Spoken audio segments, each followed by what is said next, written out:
Ang producer. So isa yan sa mga mga organizers. Kaya kung may nakikita kayo sa mga nagsusundo ng mga artista galing sa airport, siya yung merong artista van dito.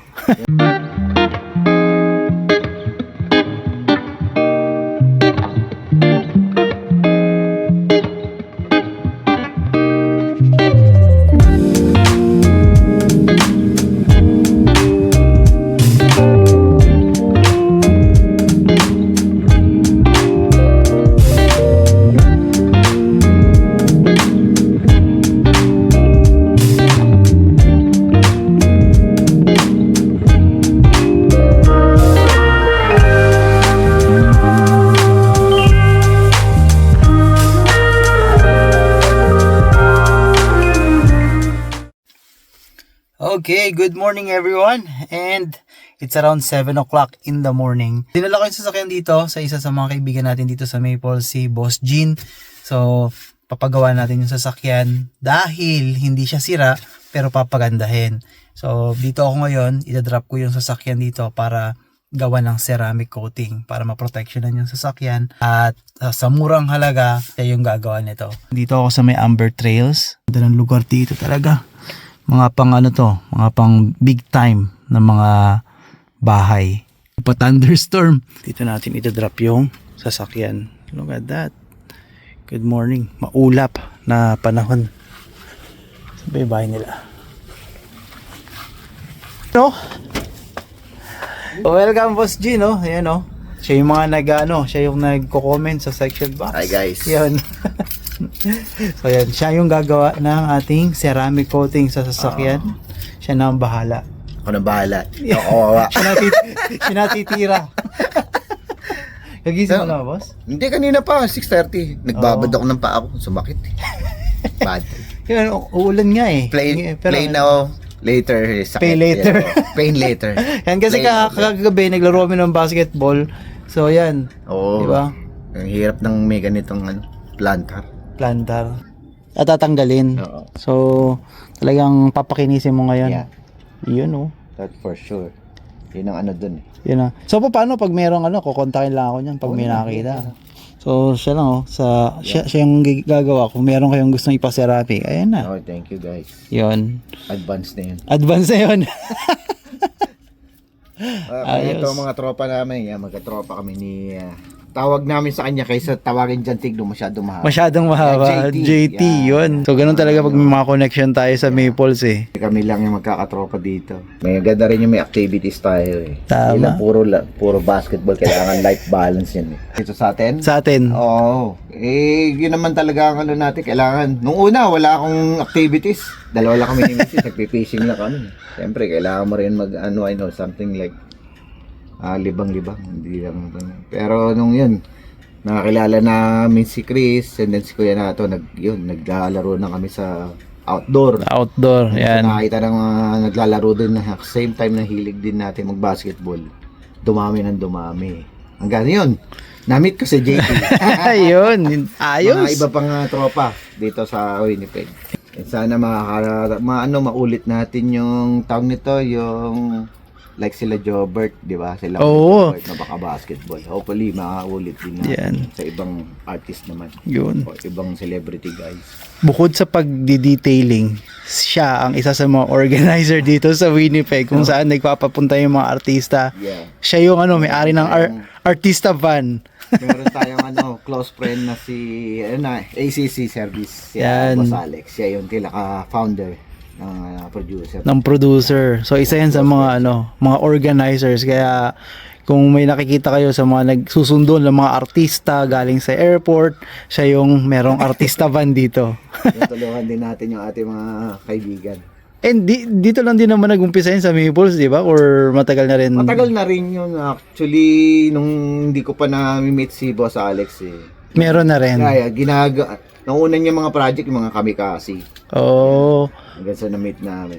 Hanggang sa talagang mas nakilala na si ACC dahil tapos kasama mo kayo.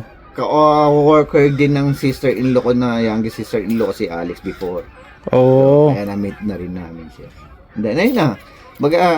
Types of lies, kaya hindi mo rin akalain na magiging gano'n ng Yeah, shoutout din sa mga Howie Boys na yun. Yeah, Howie Boys. Mga boys dyan, galing, paano, Nagising nga Maples ako, din. actually nag-alarm ako ng 7 eh, pero ano na eh, body clock ko na yung 4:30. 4:30, gising, grabe. Tapos 5 o'clock, naka-prepare na ako. At ako naman ngayon ay pupunta na at mag-aantay ng sasakyan. Sasakyan ko antayin ko si Aisha kasi sabi niya pipick upin na niya daw ako. Ganda ng mga bahay dito. Grabe oh. Tapos nakikita niyo yun, ayun oh, yung thunderstorm, kaya kailangan ko nang umalis. Check this out guys. Grabe oh. Kitang-kita niyo yun oh. Thunderstorm is coming. Kaya let's go. Ito yung mga malaking mga bagong bahay. Alright. So dito na ako sa bahay. So ngayon naman pupunta naman ako kila Edison. Kasi nabanggit nga 'di ba ni Boss Jean na Maples, 'di ba? Maples basketball. So punta ako kay Edison. Kilala niyo si Edison, siya yung yung welder, 'di ba? Na naging PR na rito sa Winnipeg. And ngayon pupunta ako sa kanila kasi kukunin ko naman yung disc or yung kopya ng season 7 ng basketball dito sa Maples, battle for 3rd place. So yun naman yung i-upload ko sa Maples na page. So doon ako papunta and it's around 7:45 in the morning. So pipilitin ko, baka doon na rin siguro ako mag-breakfast. Try natin ko pag breakfastin tayo ni Edison, or hindi ko pa na-feature yung bahay niya na nakuha dito sa Winnipeg. Simple lang din naman yung bahay niya, at saka malapit dito sa amin. So it's going to be about 5 minutes drive. Kaya let's go.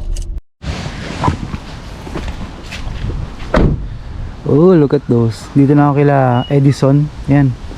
Kita nyo ba yan? So malamig na rito and it's starting to fall. So fall season na. Kaya hindi mo trusted yung weather ngayon dito kasi paiba-iba. Minsan uulan, minsan na araw. And look at that. Fall season. Ito yung bahay nila Edison. Binuksan na tayo ng bahay. Ang pintuan.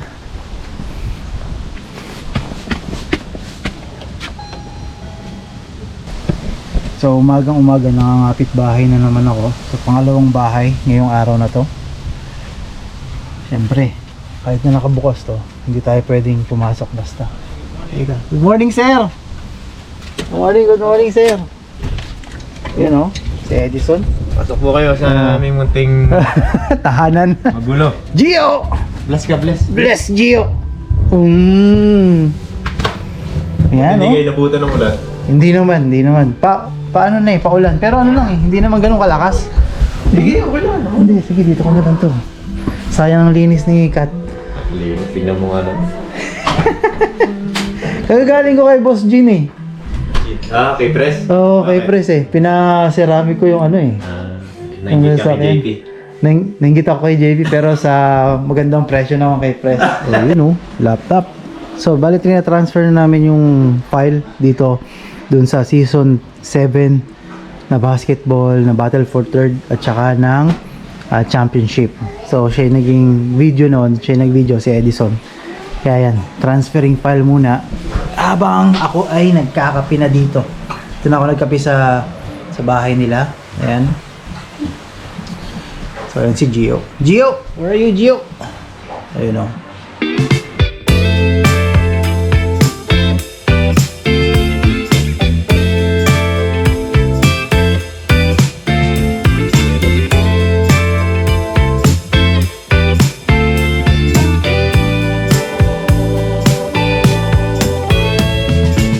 Hey you guys. Okay, so medyo maaraw. So kanina 'di ba madilim, maulan. Tapos ngayon umaraw naman ngayon. So bali ngayon kakatapos lang namin ng simba. Ito yung mga bata galing sa first day ng kanilang catechism. So magiging busy na naman ako. Magiging busy na naman yung aming activity kasi nga every Saturday meron silang catechism dito sa isang church malapit sa amin. So, si Cassie is... Anong year ka, Cassie? Year 2. Year 2 sa catechism niya. And then ayan si Ari umiyak dyan. Anong gusto ni Ari? Mine is year 1. O si Rizzy is year 1. Yeah, year 1. So yan. So a good shoutout din doon sa nakilala nating nanonood, taga-subaybay, si Kuya Nelson. And yung family niya, nanonood daw siya dito sa buhay sa Canada. And a good shoutout po sa inyo. Maraming salamat sa pagsubaybay. So bali ngayon si Mami, pupunta siya sa Starbucks, nasa Savon Foods. Then after nito is meron kaming gupitan session kila Mami Sel. Papagupit ka ba? Yep, I'm getting pretty bangs. Bangs? Bangs? It's You getting bangs? no, it's like a layered, but instead it's like this. Hey! Oh. But if you want it to be bangs, you go like that. You put it there, but it's very long. It's going to be like up to here. So ako magpapagupit din ako.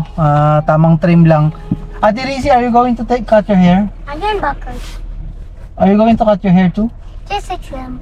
Just a trim. So, No, just up to here.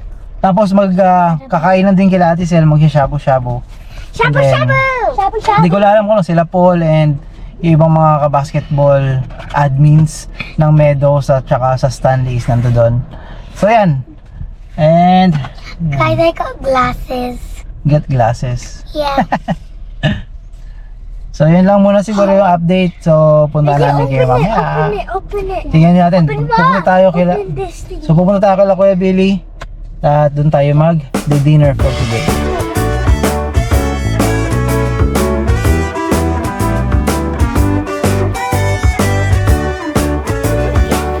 Wow, nagpagupit. We've been sliding since I don't remember when. The best hairdresser. In and out of consciousness. While others might be stressing out, we rely on our facade to help us out.